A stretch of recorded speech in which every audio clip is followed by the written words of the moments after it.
I think the definition of greatness is to inspire the people next to you.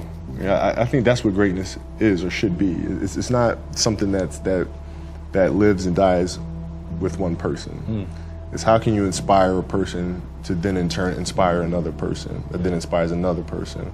And that's how you create something that I think lasts forever. Yeah. And I think that's our challenge as people, is to figure out how our story can impact others and motivate them in a way to create their own greatness. There's a quote from one of my English teachers at Lower Merion named Mr. Fisk. He had a great quote that said, "Rest at the end, not in the middle." And that's something I always live by. You know, I'm not going to rest. I'm going to keep on pushing now. There are a lot of answers that I don't have, even questions that I don't have. But I'm just going to keep going. I'm just going to keep going, and I'll figure these things out as we go, right? And you just continue to build that way. So I try to live by that all the time. And what brings you the most joy right now? Being with my family. Really? That is, man, that is the most fun. It's just, you know, it's hanging out with them all summer, being able to like do things that I ordinarily couldn't do. Yeah. Because of training, because of season and stuff like that. So being around them and watching Bianca grow up, because there are a lot of things that I miss with Natalia and Gianna because I was playing. So being there every day with them is so much fun, man. So it brings me the most joy. What does love feel like?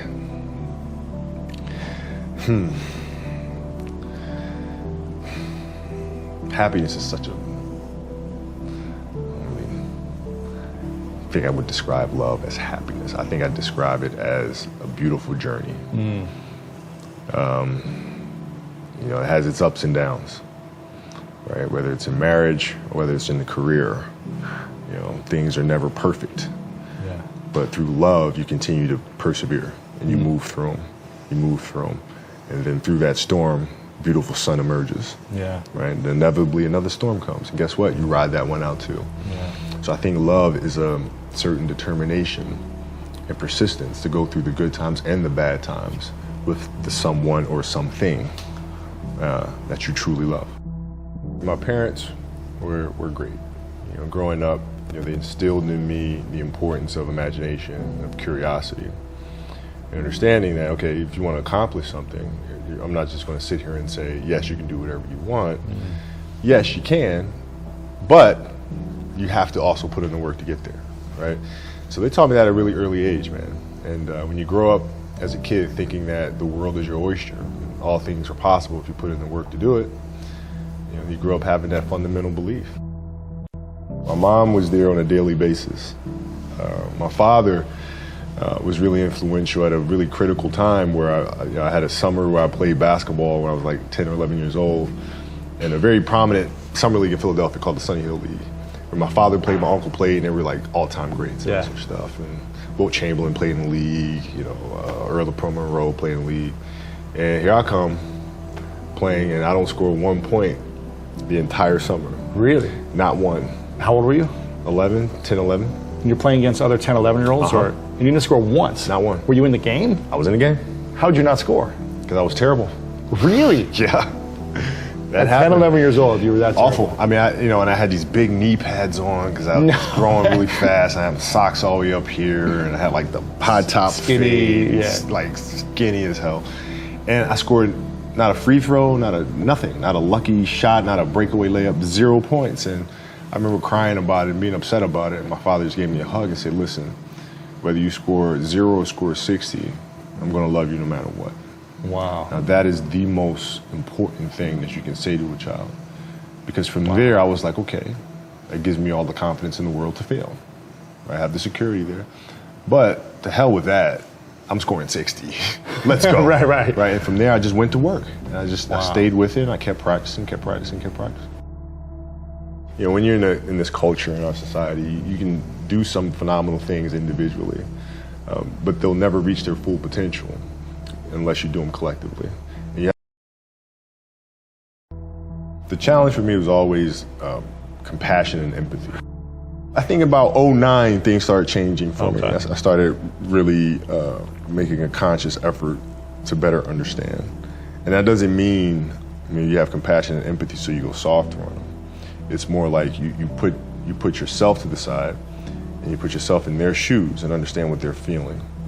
And then you have to make certain decisions of, okay, what buttons do I need to push for this player to get them to the next level? So it's not sit around and it's all happy-go-lucky type of thing. Your leader, your job is to get the best out of them, even if they may not like it at that time.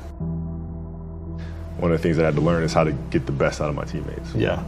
And most people think it's a simple thing, pass them the ball. But that's not how you make guys better. You have to really affect their behavior. How do you do that? So, I would tell guys, we got back-to-backs. I don't care if we're in Miami, I don't care if we're in a great city of Chicago. You can't go out, we gotta get rest. Right? Back-to-back games. Back-to-back games, right? Monday, Tuesday. You play Monday, you play again Tuesday. Guys aren't gonna listen, right? Right. So a few times say, all right, we'll all go out. We'll go out together. Really? I'll drink with you, right? But the next morning, I'm banging on your door at 5 in the morning. Let's go. They're not getting Where are we going? I hung out with you. Now you come hang out with me. Wow. This is what we do. All right, let's go. And we're at the gym. We're working out. Right. We hit the bus. We go to practice. We play that night. And they're dead. And they're dead. And they're like, lesson learned. Really? Lesson learned. So take them out once. Listen, if you're going to do that. But don't let that compromise what we're here to do. Right. This is why we're here. This is why you're here in the first place. What does losing feel like to you? It's exciting. Why is it exciting? Because it means you have different ways to get better. There's certain things that you can figure out that you can take advantage of, right? Certain weaknesses that were exposed that you need to shore up, right? So it was exciting. I mean, it sucks to lose. Right. But at the same time, there are answers there if you just look at them. I'll give you an example. So Katie Lou Samuelson is one of the best college basketball players in the country. She plays at UConn. She's going to be a senior. And they just had a really tough season last year where they lost to Notre Dame in the final. And so I asked her, I said, have you watched the Notre Dame game? She was like, no. I said, well, why not? I said, I don't want to. No, but you're going to play Notre Dame this year, yeah? Yeah. What's the chances you see him again in the final? Goes, well, you probably see him again. I said, well, you can't show up and play them without knowing why you lost that one, right? So, the mistakes that you've made in that game, you have to do the hard stuff and watch that game and study that game to not make those mistakes over and over again just because you weren't brave enough to face it. So she came down to the office. I brought her down to the office and we sat down, we watched that game together. Wow. Right? And you gotta deal with it. Face it. You gotta deal with it. Face it, learn from it.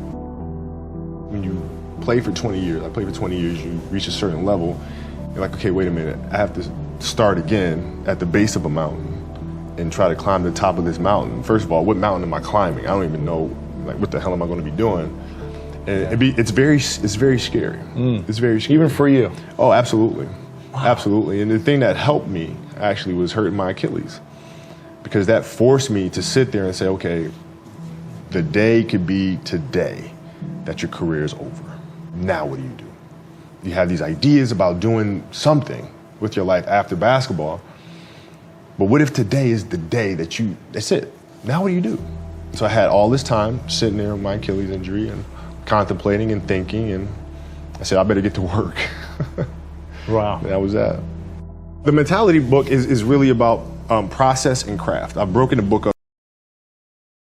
This is really about the process of preparing, through injury, recovery, studying of the game. And then the craft is the actual performance and the tactics. And so a lot of things that I learned through the game were through photos. You can look at a photo and see like a player making a move, and look at the angle of his feet, look how he's using his hands on defense, and I can really break down things to the smallest detail through that. And that's what you'll see in this book. I mean, it's really a basketball Bible. You'll see how I break things down, like how I'm looking at things to the smallest of detail. Yeah. And that's the best way to understand how to have that kind of mentality, is to ask questions, and then find answers. And then that lead to more questions, and you find more answers. And that's what the book is. So how can we teach our children what it means to work hard? Well, you do it through training, right? So when I get up in the morning, my daughter goes with me.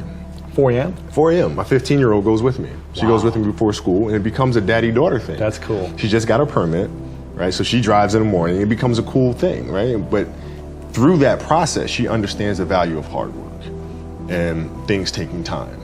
And the same thing with my 12-year-old, right? She practices every day, right? And so it's through those behaviors is where I find the motivation to do it.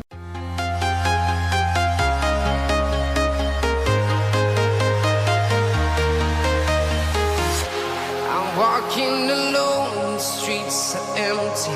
The only thing I can see is my own silhouette. I'm getting stronger, step by step.